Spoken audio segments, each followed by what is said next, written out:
Hi, I have a 2-card reading for you today. This card is going to be about you, and the second card is going to be about somebody else. So who is the somebody else for this reading? It's a them and me spread. And just get that in mind, and we'll get started here. So the first card in this card is about you, the viewer, is the orb, number 8. And it's drawn in reverse. So you probably have seen orbs before or know what an orb is, but if not, an orb manifests as a little light. It could be many different colors, and they can be famous for showing up in photographs, etc. So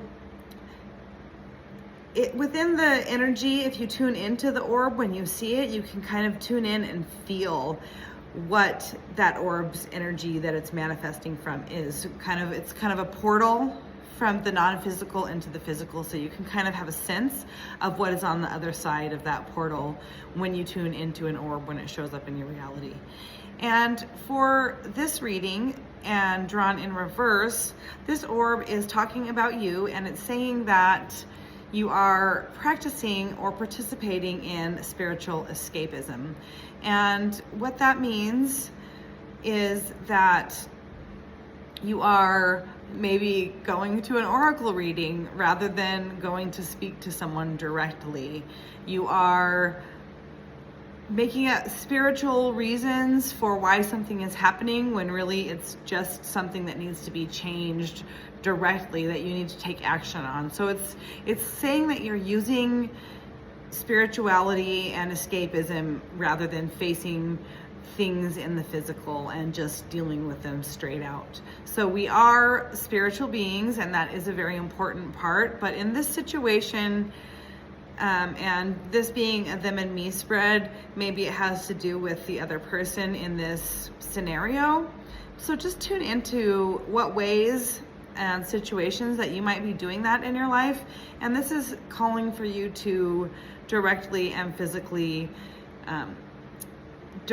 address the issue and live life physically, not just in the spiritual, because we are here as physical beings to live physical lives, and both parts are equally as important. So no more spiritual escapism.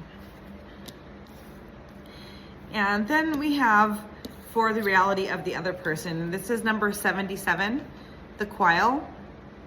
And this being is a being who is on its way out. It's coming to a completion of its cycle of existence. And this has 2 heads. You can see here there's a tiny head in the front, which is at all times calculating negative possibilities, the risks or something, and the larger head is always calculating the positive, so the rewards. And also the number 7 is very interlinked with this creature, so getting to know the medicine of the number 7 would also be helpful here. And what this is telling you in Drawn Upright is that you need to make your decisions based on what you do want rather than what you don't want. And what that means is that we can make decisions based on avoiding certain things, like certain consequences. For example, relationships.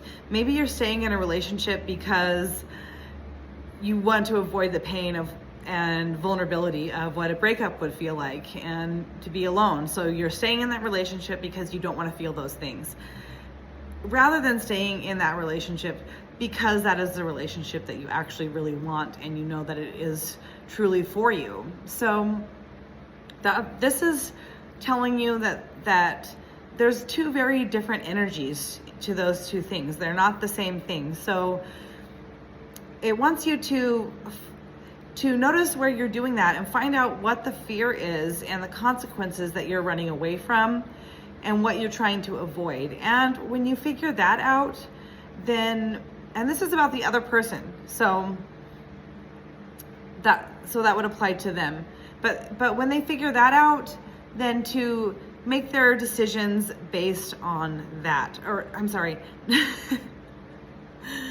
not based on what they don't want, but to let them figuring out what they don't want and what they're trying to avoid, show them what it is that they do want. And when they figure that out, to go directly for that as something that they want. So it's a completely different energy, and you'll get completely different results if you are going for something based on fear and avoidance rather than going for something directly because it's actually what you really want. So that is your reading for today. I hope that was helpful. Please like and subscribe. I'm trying to get to 50 subscribers so that I can start going live and doing personal readings live on here. So please subscribe. It would help a lot, and it'll be a lot of fun. So thanks for being here. If you would like to book with me for a personal reading or a completion process parts work session, just go to moonstonemanor.org. Hope to see you there. Thank you.